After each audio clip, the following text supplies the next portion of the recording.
दोस्तों, आप सभी को महापर्व करवा चौथ की बहुत बहुत शुभकामनाएं। मैं रजनी मिश्रा अपने चैनल रंग बिरंगी दुनिया से आप सभी को बहुत बहुत शुभकामनाएं देती हूँ। इस बार का करवा चौथ बहुत ही खास होने वाला है।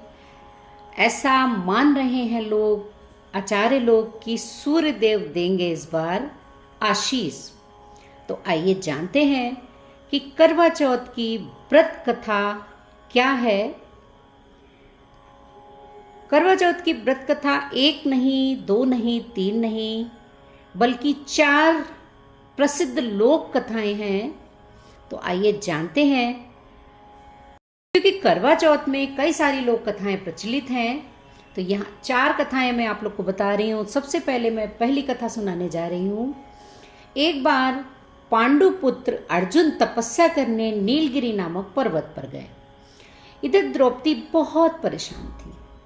उनकी कोई खबर ना मिलने पर उन्होंने कृष्ण भगवान का ध्यान किया और अपनी चिंता व्यक्त की।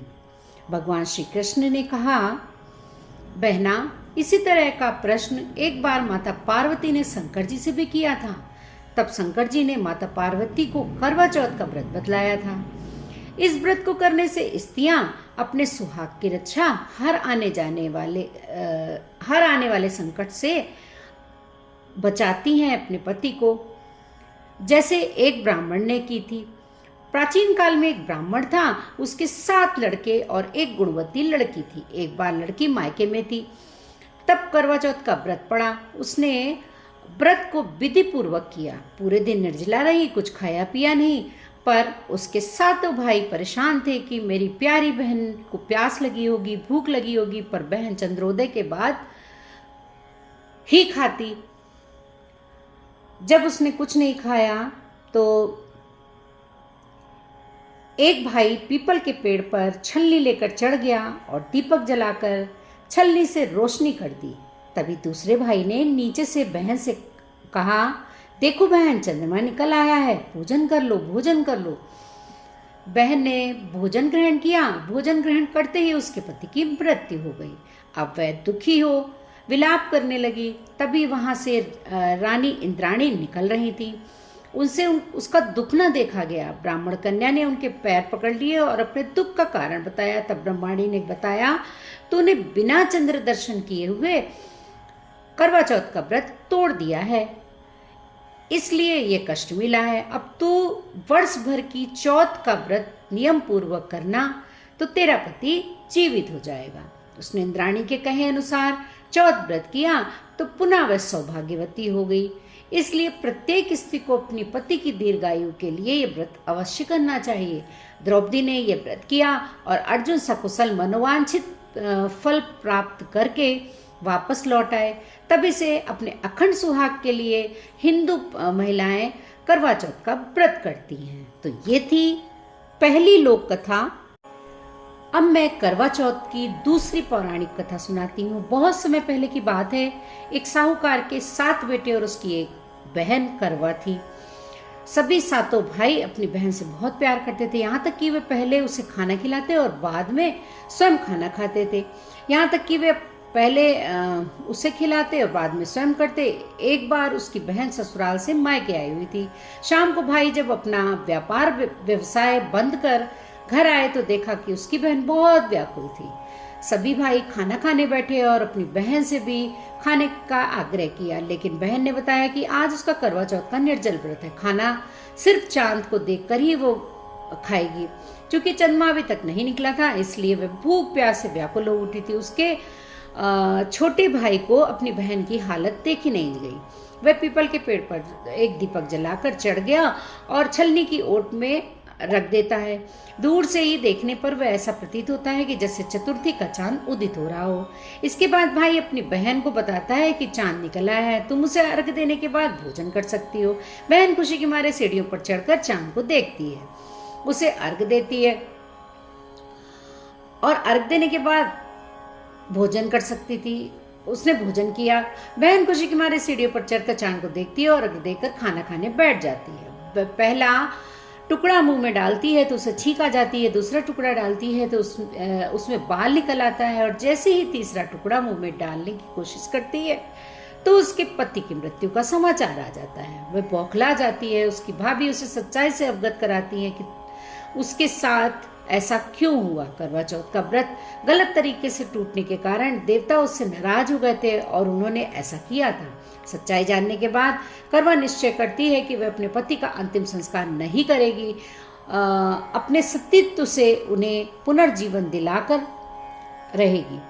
वह पूरे 1 साल तक अपने पति के शव के पास बैठी रहती है, उसकी देखभाल करती है, उसके ऊपर उगने वाली सुईनुमा घास को वह एकत्रित करती जाती है। 1 साल फिर करवा चौथ का दिन आता है तो उसकी सभी भाभियां करवा चौथ का व्रत रखती हैं। जब भाभियां उससे आशीर्वाद लेने आती हैं तो प्रत्येक भाभी से यम सुई ले लो, पिए सुई ले लो, यम सुई ले लो, पिए सुई दे दो, मुझे भी अपनी जैसी सुहागन बना दो, ऐसा आग्रह करती है। लेकिन हर बार भाभी उसे अगली भाभी से आग्रह करने का कहकर चली जाती है।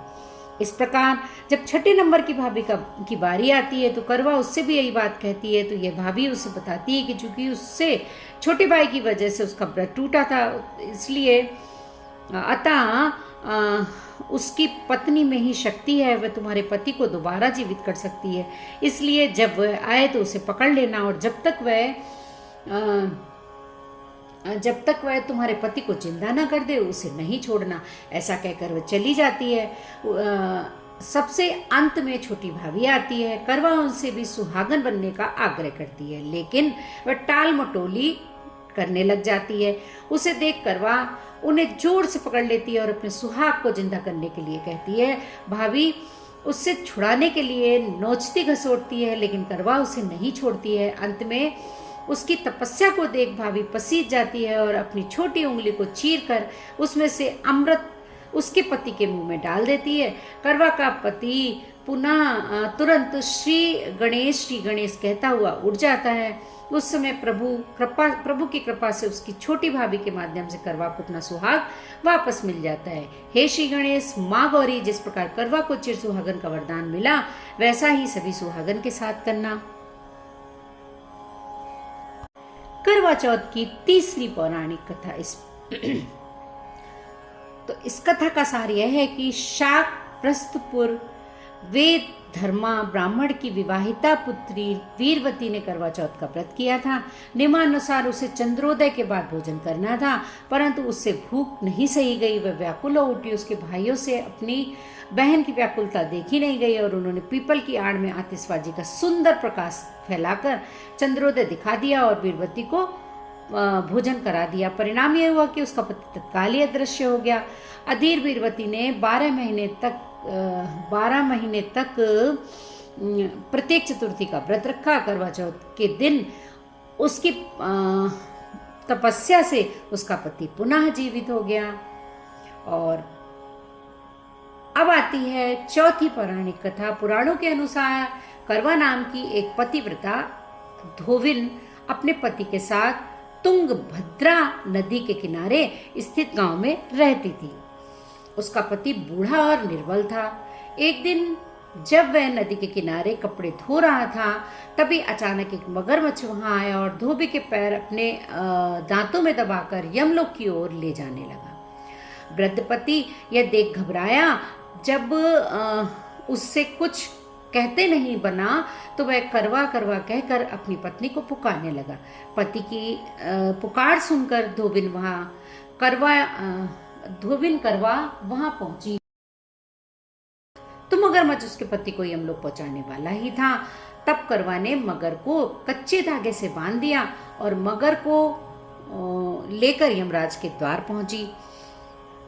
उसने यमराज से अपने पति की रक्षा करने की गुहार लगाई और साथ ही यह भी कहा कि मगरमच्छ को उसके इस कार्य के लिए कठिन से कठिन दंड देने का आग्रह किया और बोली, हे भगवान, मगरमच्छ ने मेरे पति के पैर पकड़ लिए हैं।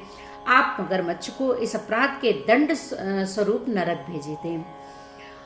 करवा की पुकार सुन यमराज ने अभी मगर की आयु शेष है, उसे अभी यमलोक नहीं भेज सकता। इस पर करवा ने कहा, अगर आपने मेरे पति को बचाने में मेरी सहायता नहीं की तो मैं आपको श्राप दूंगी और आपको नष्ट कर दूंगी। करवा का साहस देख यमराज भी डर गए और मगर को यमपुरी भेज दिया। साथ ही करवा के पति को दीर्घायु होने का वरदान दिया।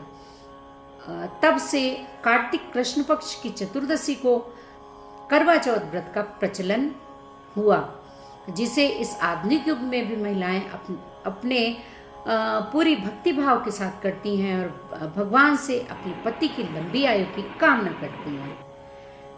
हे करवा माँ, जैसे आपने उनके पति को जीवित किया, वैसे ही सभी स्त्रियों को सुहाग बनाए रखना। हैप्पी करवा चौथ।